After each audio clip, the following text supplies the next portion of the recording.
नमो वरिहंताणं नमो सिद्धाणं नमो आयर्याणं नमो वज्रायणं नमो लोय शब्दसाहूनम्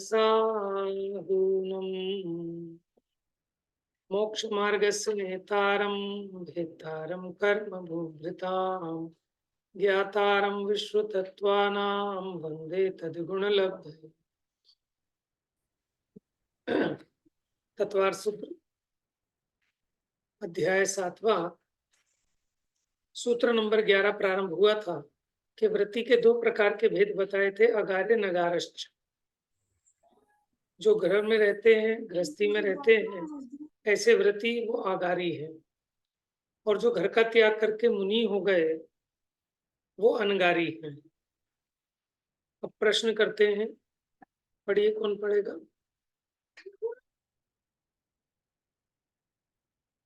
पढ़े भैया? पढ़िए।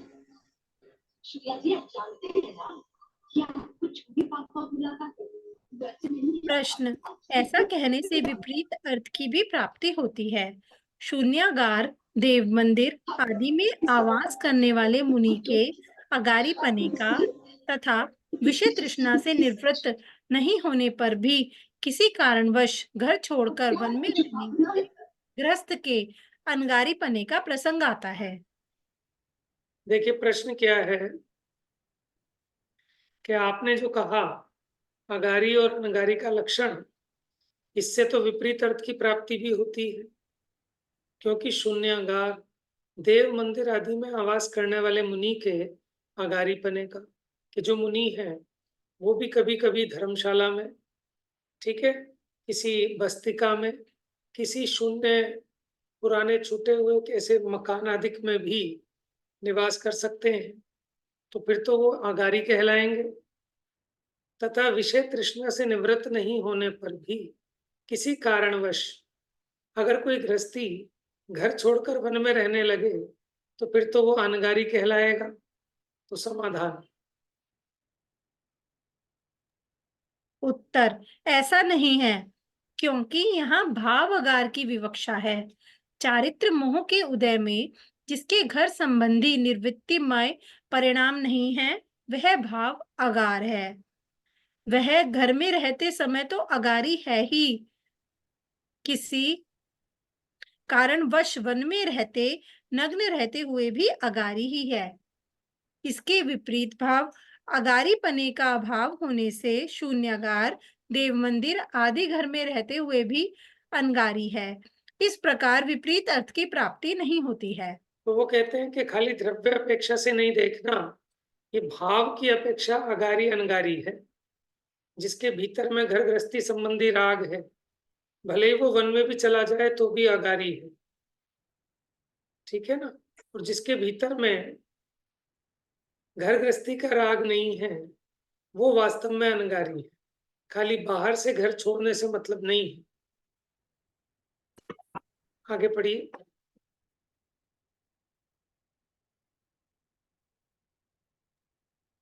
प्रश्न, गृहस्थ के परिपूर्ण व्रत नहीं होने के कारण अगारी को व्रती कहना उचित नहीं है। यह दो क्योंकि गृहस्थी के महाव्रत तो होते नहीं, पूर्ण व्रत तो होते नहीं, उसके तो देश व्रत होते हैं, तो आप गृहस्थी को व्रती कैसे कह सकते हो? उत्तर, यह दोष यहाँ नहीं है, क्योंकि नैगम आदि नयों की अपेक्षा गृहस्थ के भी व्रती मना है। जैसे किसी नगर की छोटी कुटी या झोपड़ी में रहने वाला व्यक्ति भी नगर निवासी ही कहलाता है, उसी प्रकार देशव्रत होने पर गृहस्थ को व्रती ही कहते हैं। जैसे 32,000 देश के स्वामी चक्रवर्ती को भी राजा और मात्र एक देश के स्वामी को भी राजा ही कहते हैं, उसी प्रकार शील के 18,000 भेद और 84 लाख उत्तर गुणों के धारी अनगारी मुनि सकल व्रती हैं, तथा अणुव्रतधारी श्रावक एक देश व्रती है। अतः अगारी श्रावक को भी व्रती कहना उचित है। देखिए, इन्होंने कहा कि जैसे कोई एक नगर की छोटी सी कुटिया में रहता है तो भी उसे नगर निवासी कहते हैं, तो इसका मतलब ये थोड़ी है कि पूरे नगर में निवास करेगा तभी उसे नगर निवासी कहेंगे। उसी प्रकार जो व्रतों के एक देश बने में भी, ठीक है, स्थिर होता है, उसको भी व्रती कहने में कोई आपत्ति नहीं है। आगे प्रश्न। प्रश्न, हिंसादि 5 पाप में से किसी एक पाप का त्याग करने वाला व्यक्ति व्रती है या नहीं? बढ़िया। उत्तर, मात्र एक पाप का त्याग करने वाला व्यक्ति व्रती नहीं है, क्योंकि जिसके पांचों ही पापों का एक देश या सर्वदेश त्याग होता है वही व्रती है।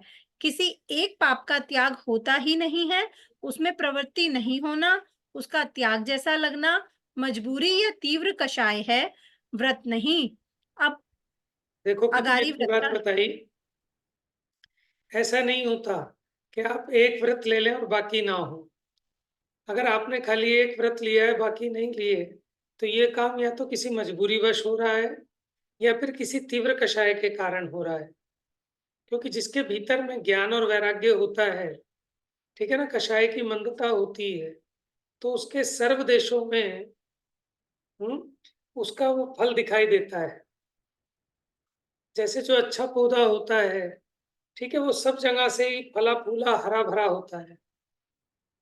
हम्म, तो उसी प्रकार देखो वो बात बनती भी नहीं है कि आपने हिंसा का तो त्याग किया लेकिन झूठ का त्याग नहीं हुआ, चोरी का त्याग नहीं हुआ, तो हिंसा का भी कहाँ त्याग हुआ, है ना। तो उस प्रकार व्यवस्था नहीं बनती। और अगर कोई ऐसा कहता है, करता है कि हमने हिंसा नहीं छोड़ी, झूठ नहीं छोड़ा, चोरी नहीं छोड़ी, कुशील नहीं छोड़ा, अकेला परिग्रह छोड़ दिया, तो पहले तो वो बात ही सिद्ध नहीं होती। और फिर भी बाहर में अगर ऐसा दिखता है तो वो उसकी तीव्र कषाय का प्रतीक है। चलिए। भैया, जी। पांचों पापों का एक देश त्याग क्या होगा? देखो पांचों पापों का एक देश त्याग क्या होता है। जैसे हिंसा है, झूठ, चोरी, कुशील, परिग्रह, इनका एक देश त्याग, स्थूल त्याग। जैसे हिंसा, संकल्पी हिंसा नहीं करना, लेकिन आरंभी, विरोधी, उद्योगी हिंसा तो उसके जीवन में होती ही है, करना नहीं चाहता, यथा साध्य बचने का प्रयत्न भी करता है, लेकिन उसका त्याग उसके बनता नहीं। भैया आपकी आवाज चली आवाज ब्रेक हो रही है। नहीं, आ गई भैया, बीच में चली गई थी। हो सकता है मेरे नेट में प्रॉब्लम है कुछ।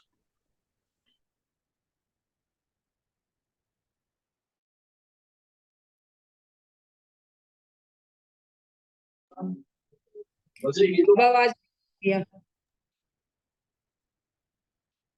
हाँ जी, आ रही है अब आवाज। जी आ रही है। हाँ जी। एक देश त्याग। इसी प्रकार झूठ में देखो, पूर्णतया तो झूठ का त्यागी अभी नहीं बन सकता, तो यहाँ क्या करता है, स्थूल झूठ का त्याग। जिस झूठ के कारण किसी के घर में कलह हो जाए, विसंवाद हो जाए, तलवारें निकल जाएं, ऐसा झूठ नहीं बोलता। इसी प्रकार चोरी, चोरी में भी माने चोरी की तो बहुत बारीकियां हैं, लेकिन उन सब बारीकियों में नहीं जाता। जिसको जगत में चोरी कहा जाता है ऐसी चोरी नहीं करता, ठीक है। कुशील में भी क्या भी उसको कोई वो शील के 18,000 भेदों का पालन नहीं होता, लेकिन जगत जिसको कुशील कहता है, पर स्त्री का त्याग कर देता है, ठीक है, तो वो देशव्रती है। स्व स्त्री का त्याग नहीं हुआ तो भी वो देशव्रती है, अणुव्रती है। परिग्रह, परिग्रह का पूरा त्याग नहीं होता, लेकिन उसकी मर्यादा निश्चित कर लेता है।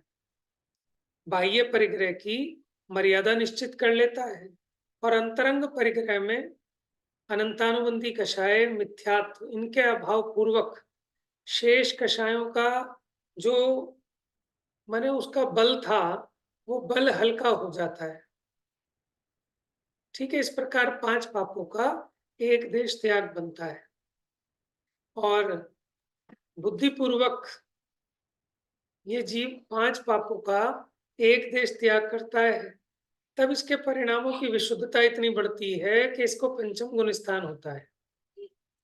तो पहले बाह्य व्रत का अंगीकार होता है, पहले बुद्धिपूर्वक, तब पांचवा गुण स्थान सिद्ध होगा। ठीक है ना। बाह्य व्रत लेने पर भीतर में अंदर गुण स्थान बढ़े अथवा ना भी बढ़े, नियम नहीं। लेकिन जिसके भी गुण स्थान बढ़ेगा उसके नियम से बाहर में उतने व्रत होंगे ही होंगे। अगर पंचम गुण स्थान आएगा तो उसकी प्रायमरी कंडीशन है कि उसको अणुव्रत होंगे, उसी को पांचवा गुण स्थान आ सकता है। लेकिन जिसने भी अणुव्रत धारण किया उन सबके पांचवा गुण स्थान हो जाए ऐसा जरूरी नहीं है। ठीक है। भाभी जी, आपका एक क्वेश्चन था, आप बता रहे थे उस दिन पूरा हो गया था, बड़ी अच्छी बात बता रहे थे आप, ख्याल में है आपको? जी तो जी बताइए अब। जी, उसमें ये बताया था कि जैसे भोग और उपभोग होते हैं। भोग जो उसे कहते हैं जो एक ही बार भोग सकते हैं, मतलब फिर खत्म। उपभोग उसे कहते हैं जिस चीज को हम बार बार यूज में ले सकते हैं।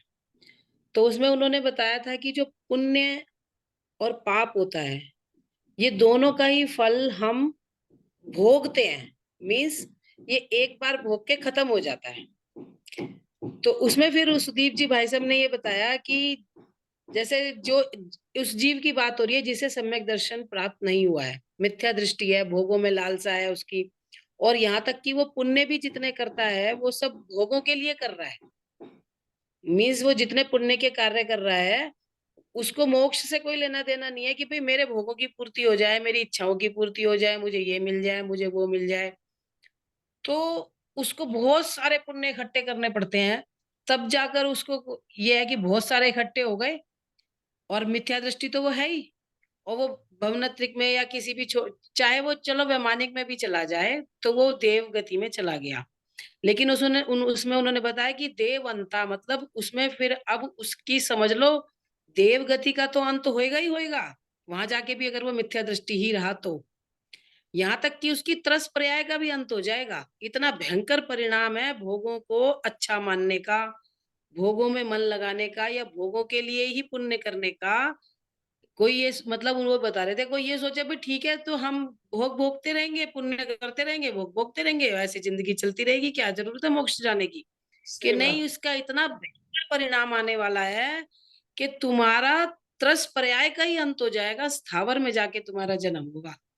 ये बात तो मतलब मेरे इतनी छाई हुई है दिमाग पे, मैं भूल ही नहीं पा रही इसको तो मैं, कि सही बात। इतना भयंकर परिणाम आने वाला है भोगों की रुचि का।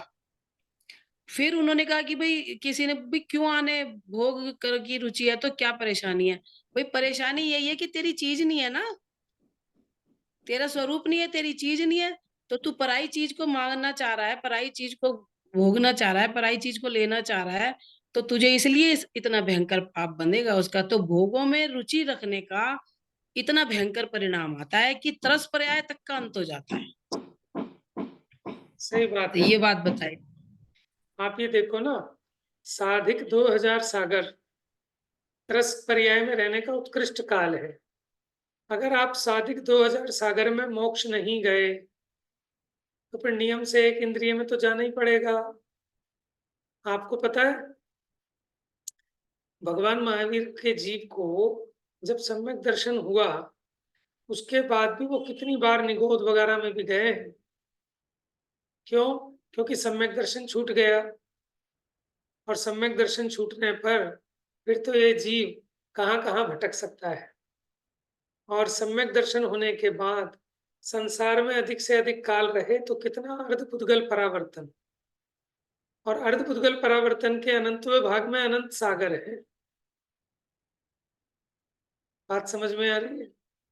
और देखो ये बात तो है ही, जिसकी परद्रव्य में रुचि है उसे कोई सुखी कर ही नहीं सकता। जिसको अपना स्कूटर तो अच्छा नहीं लगता, पड़ोसी का स्कूटर अच्छा लगता है, अब वो हमेशा ही दुखी रहेगा। समझ में आया? क्योंकि वहां आपका सुख निकल नहीं सकता, आपकी तृप्ति हो ही नहीं सकती उसमें से। तो परद्रव्य के आश्रय से जीव को तृप्ति नहीं होती, सच्चा सुख नहीं होता, अतीन्द्रिय सुख नहीं होता। तो भूख हमेशा बनी रहती है, तो दुखी दुखी रहता है। अपने स्वरूप का रस चखे, जैसे लोग कहते हैं ना कि भाई साहब बाहर कहीं जहां मर्जी खा लो, लेकिन तृप्ति अपने घर में खा के ही होती है। चाहे रूखा सूखा हो, कैसा हो, स्वाधीनता में सुख है, पराधीनता में सुख नहीं है ना। बहुत अच्छी मतलब बात इसमें बताई।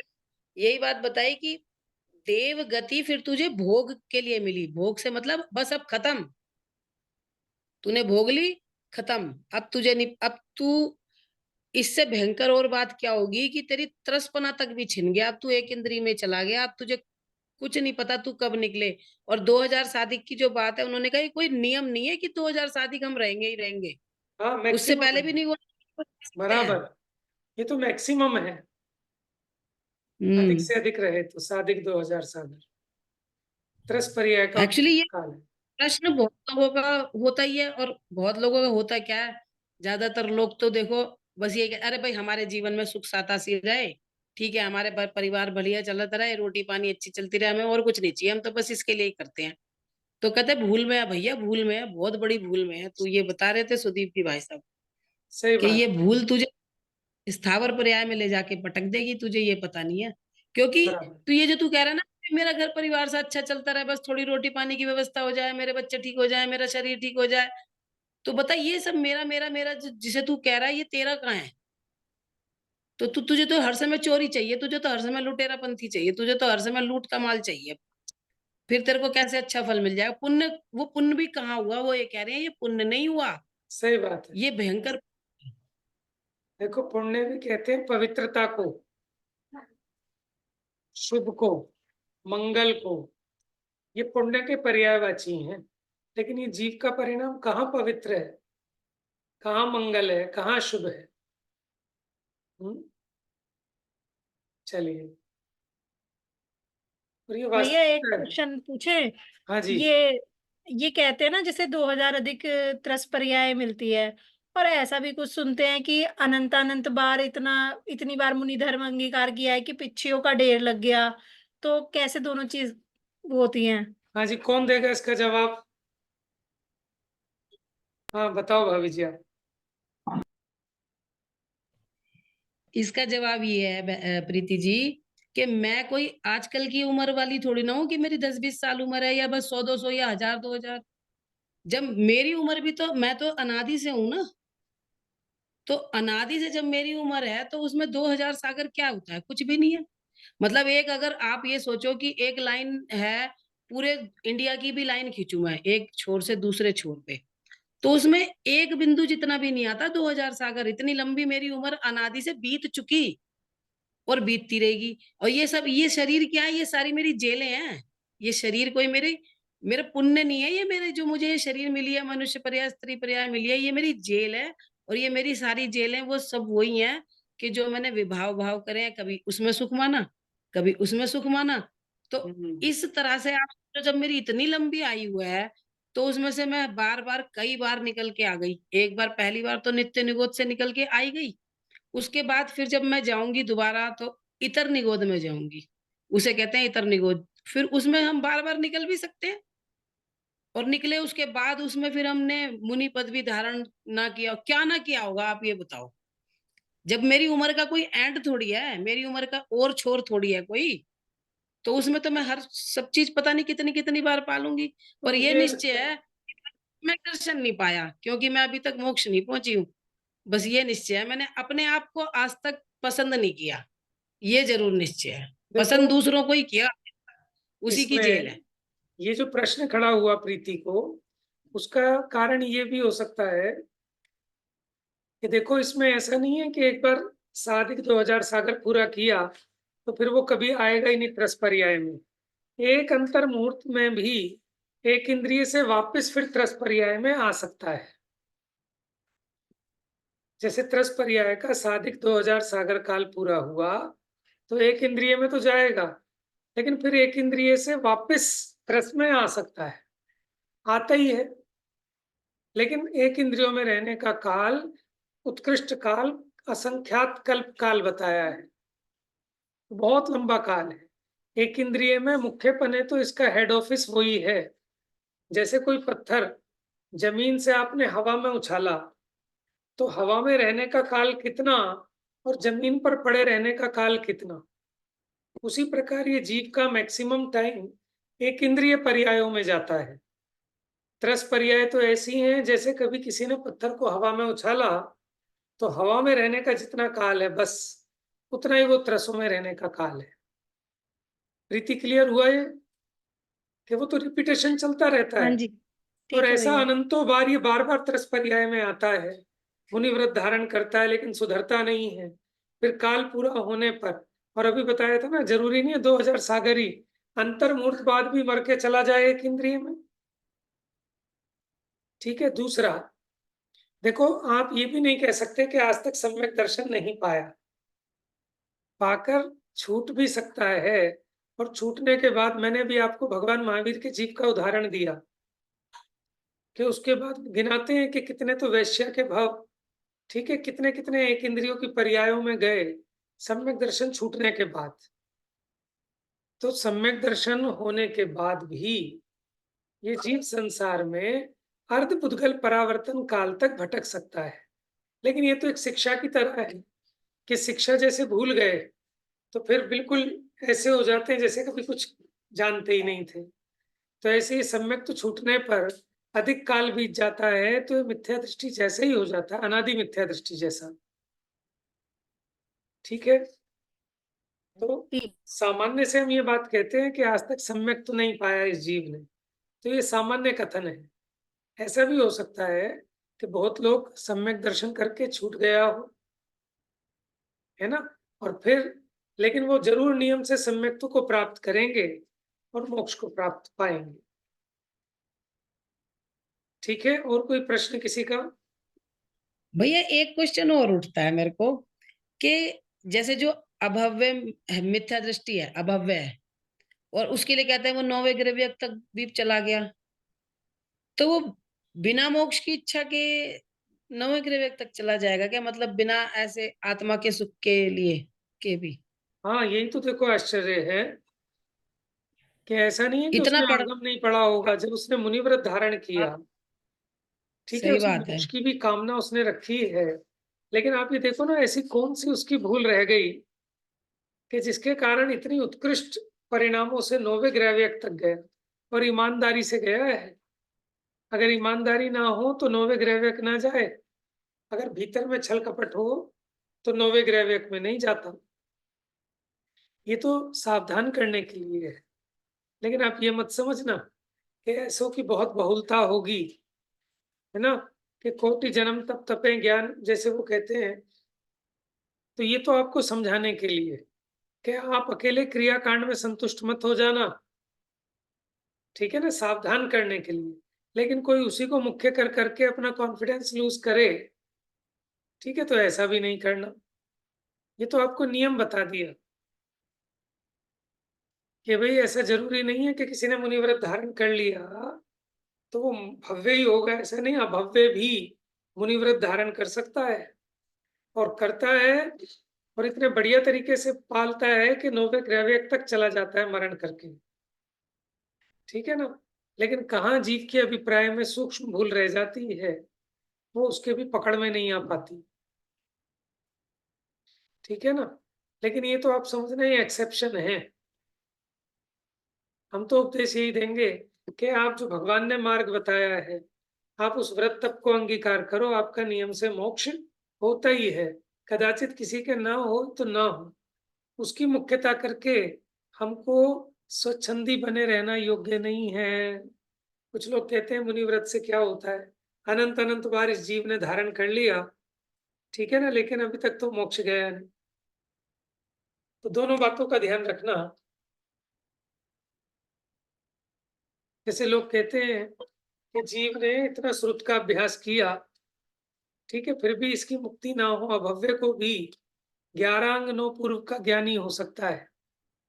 तो भैया बहुत ज्ञान करने से कुछ नहीं है, लेकिन ये एक अपेक्षा से समझना, जो पहले ही स्वाध्याय नहीं करता, अगर उसे इस उपदेश की मुख्यता करें तो उसका नुकसान ही होगा। ये तो मैंने आपको वैरायटी बताई है कि ऐसे जीव भी हो सकते हैं, लेकिन ऐसे जीव कितने अल्प होंगे ऐसे कि 11 अंगनों पूर्व के पाठी हों, ठीक है ना, और मिथ्यात्व बना रह जाए। लेकिन एक भी अगर हो सकता है तो वो नियम भी बताना पड़ता है, ठीक है, और आप इस भुलावे में ना रह जाओ, इसलिए आगाह करना पड़ता है। वैसे भैया आपने तो प्रवचन सार जी पूरा अभी लिया ही था, तो ये तो गाथा शायद 74-75 आपके तो ध्यान में आई गई होगी ये गाथा, कौन से वाली? ये जो मैंने अभी बताई थी, सुदीप जी भाई साहब से सुनी थी, जो कि देवगति का अंत स्थावर में होता है उनका। तो वहां तो पूरा का पूरा विषय यही चल रहा है ना, इंद्रिय सुख को हे बताने के लिए, ठीक है। 75 नंबर की गाथा तो वही है कि इंद्रिय जी सुख जो देवों के सुख है, ठीक है, वो भी जी सुख जी नहीं जी। दुख सिद्ध किया है। तो पूरा प्रकरण वही चल रहा है देवगति में, कि जीवों को मैं लगता यही है तो कह कि रही हूँ, देवों आपके को, तो ध्यान में आई गई, हाँ हाँ, आपके तो ध्यान में आई वो तो गई। सारा विषय सामान्य वही है। लेकिन कोई कोई बात ऐसी होती है कि जो खास टच कर जाती है, जिससे अपने उपयोग में विशेष स्पष्टता भासित होती है। तो पता नहीं जिनवाणी का कौन सा वाक्य, कौन सा शब्द अपने कल्याण में निमित्त हो जाए, है ना। सही तो टच सही होने की बात। बात है कि कौन सी बात किसको ज्यादा टच हो जाती है। सही बात। तो देखिए एक देश त्याग समझ में आ गया ना। अच्छा, और देखिए एक देश त्याग कोई कठिन भी नहीं है और सब चीजों से बचाने वाला है। एक बार नाग दत्ता नाम की एक कन्या थी। तो नगर के बाहर उपवन में मुनिराज आए, उनका धर्मोपदेश हुआ। सब जीवों ने उनसे व्रत आदि अंगीकार किए, ठीक है। तो नाग दत्ता ने भी 5 अणुव्रत ग्रहण कर लिए, और अणुव्रत ग्रहण कर लिए। जब अपने घर पर आई, अपने घर वालों को बताया, तो उसके पिताजी बड़े नाराज हुए कि वो कौन होते हैं, क्योंकि ये नॉन जैन थे, कि उसने हमारी बेटी को अनुव्रत क्यों दिला दिए, किससे पूछ के दिला दिए। तो वो लड़ने के लिए चले अपनी बेटी को साथ लेकर। अब जब लड़ने के लिए चले, तो रास्ते में उन्होंने क्या देखा, बहुत भीड़ लगी थी। तो वहां क्या था कि एक व्यक्ति को सजा दी गई थी, किस चीज की, कि उसके हाथों को काटा जा रहा था सरेआम। तो बिटिया ने पूछा कि यहाँ ये हाथ क्यों काटे जा रहे हैं। तो वहां पता करने पर पता चला कि इसने अपने हाथ से, माने, किसी का शिकार किया था या हिंसा की थी, तो इसलिए इसको ये दंड दिया जा रहा है। तो उसने अपने पिताजी से कहा कि पिताजी, क्या आप चाहते हैं कि मेरे भी ऐसे ही हाथ काटे जाएं? तो उसके पिता ने कहा नहीं। तो पिताजी, मैंने हिंसा का त्याग किया है, तो ये तो मेरे ही हित की बात लगती है कि ठीक है, चल तू एक अहिंसाणु व्रत रख ले, लेकिन बाकी चारों व्रत लौटा के आएंगे। फिर वो थोड़ा आगे चलते हैं, तो फिर देखा ऐसी भीड़ लगी थी चौराहे पर, एक व्यक्ति की जीभ काटी जा रही थी। तो उसने पूछा कि इसकी जीभ क्यों काटी जा रही है।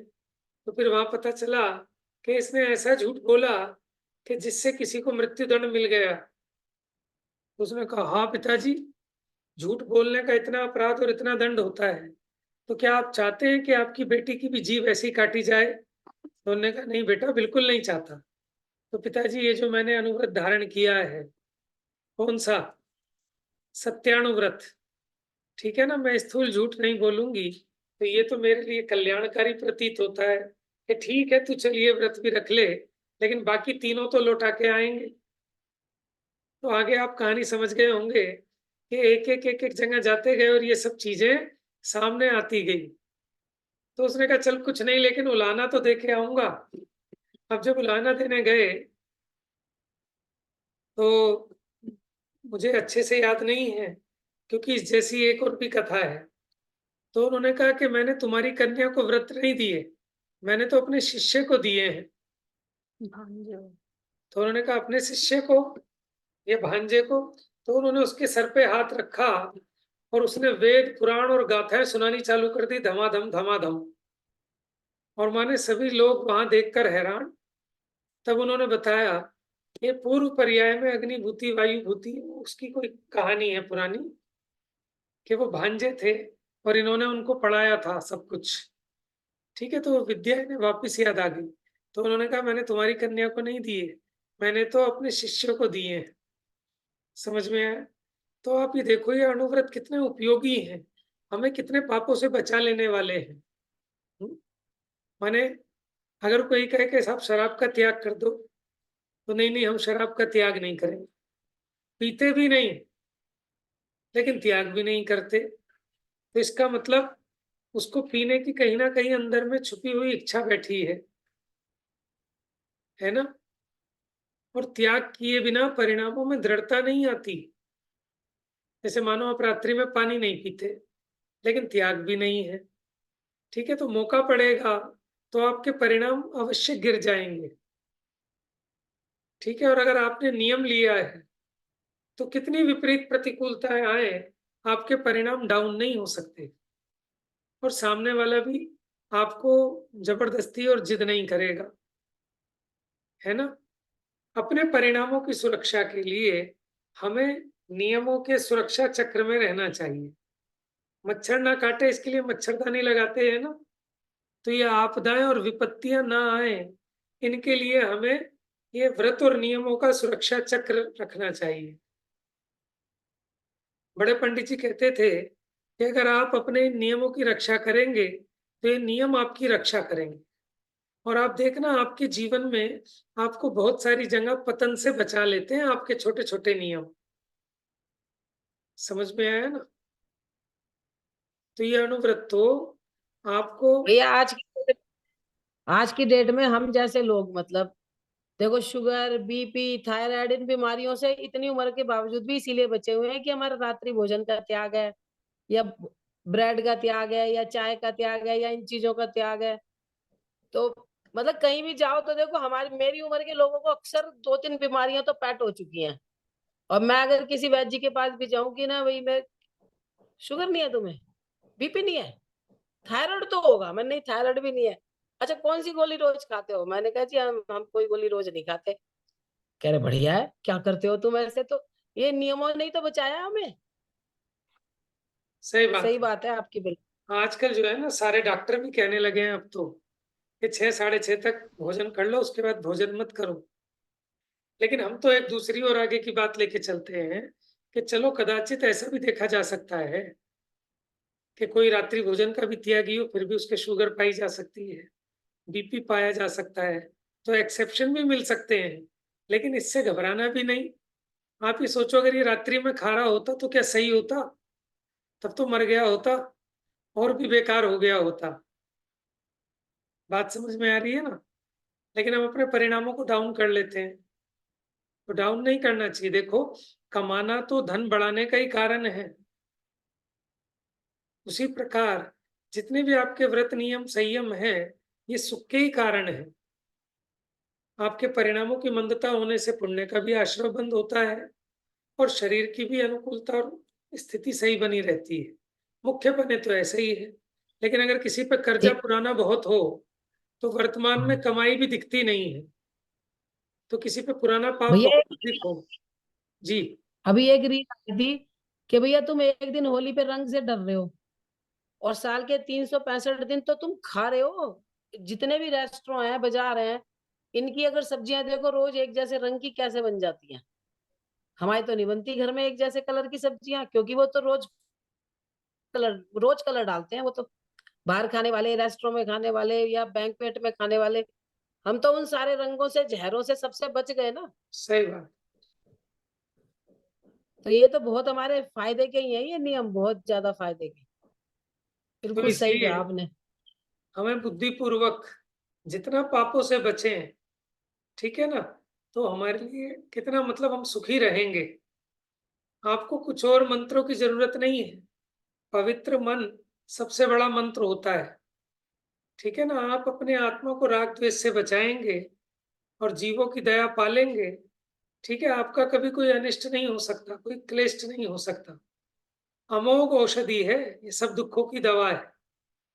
ठीक है ना। अब जीव जो है तीर्थों पे जाएंगे, खूब दान पुण्य करेंगे, सब कुछ करेंगे, लेकिन जीवों की दया नहीं पालते और फिर कहते हैं साहब हम तो बड़ा दान पुण्य करते हैं, है ना, हम तो बड़ा धर्म करते हैं, लेकिन फिर भी पता नहीं क्यों हैरान परेशान रहते हैं, घर में कलेश रहता है। ठीक है, तो हिंसा महादुख देने वाली है, वर्तमान में भी और आगामी काल में भी। ठीक है, इसी प्रकार पांचों पापों का स्वरूप समझना। भैया एक मेरा प्रश्न है। जी। जैसे अभी मेरे को पीछे ये सिद्ध चक्र विधान खत्म हुआ ना, उसके बाद मुझे बुखार चढ़ गया। तो मैं तो फिर वही, अब मैं चलता है, मैं खाती नहीं हूँ कोई दवाई ववाई।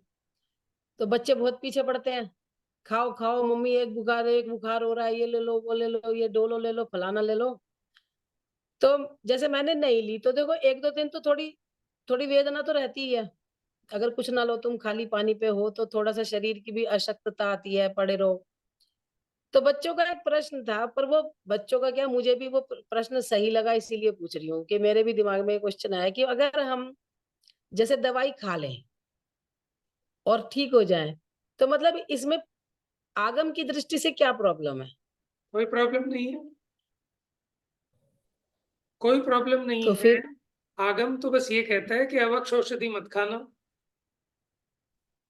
तो जैसे मान लो अगर हम ये आयुर्वेदिक दवाई ले रहे हैं, तो आयुर्वेदिक दवाई भी कोई 5 दिन की मर्यादा की तो पिसी भी है नहीं, नहीं है। वो भी तो अभक्ष्य ही हो। हाँ, तो बहुत वो अवश्य फिर है, तो फिर बहुत उसमें और अवश्य है। एलोपैथी में क्या अंतर है फिर, उसमें और एलोपैथी में? देखो, कोई अंतर ऐसा है, जैसे आप हल्दी लाते हैं ना अपने घरों में,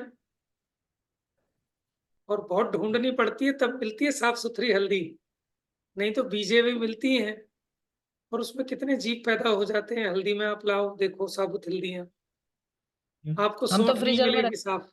इसी प्रकार ये जितनी औषधियां होती हैं, जड़ी बूटियां होती हैं, इनमें कीड़े पड़ जाते हैं, और उसको लाके वो तो एकदम पीस लेते हैं, चूरन बना लिया, वटी बना ली, सड़ा सड़ा के बना रहे हैं। बात समझ में आ रही है? तो आयुर्वेदिक का मतलब सिर्फ इतना ही नहीं है। आयुर्वेदिक का मतलब ये है कि आप स्वयं सूखी साबुत औषधि लाकर अपने घर में पीस के बना लें। बात समझ में आ रही है? लेकिन अंतर बस इतना है कि एलोपैथी में तो सबको पता है कि किसी में मछली का तेल यूज हो रहा है, किसी में किसी जानवर की चर्बी हो रही है। तो उस प्रकार से आयुर्वेदिक में कम से कम वृक्षों की जड़ी बूटी आदि का ही प्रयोग है, एनिमल का नहीं है। समझ में है ना? इस अपेक्षा, एलोपैथी की अपेक्षा आयुर्वेदिक को भला कहते हैं। लेकिन आयुर्वेदिक में भी अगर विवेक ना करे कि औषधि किसने बनाई, कब बनाई, कैसे बनाई, ठीक है ना, तो वहां भी हिंसा तो हो ही रही है। और देखिए, जैसे बुखार अधिक है, ये रोग नहीं है, ये रोग का लक्षण है। बुखार अपने आप में कोई रोग नहीं है, वो तो ये बता रहा है अंदर में वात पित्त कफ प्रकृति में इम्बैलेंस हो रहा है। तो ये उसका रिफ्लेक्शन आ रहा है जो तापमान बढ़ा हुआ है, यानी आपकी बॉडी अंदर लड़ रही है। तो अब आपको इस बॉडी को रेस्ट देना चाहिए। ठीक है, खाना पीना बंद कर दो, तो वो युद्ध पूरा होने दो। आपने दवाई खाई तो आपने तो सीज फायर कर दिया, वहीं के वहीं सब दबा दिया। बात समझ रहे हैं? तो आपने अब जो दबा दिया, जो बॉडी में पित्त बढ़ा हुआ था, अब वो पित्त तो नष्ट नहीं हुआ, वो वायरस तो खत्म नहीं होगा।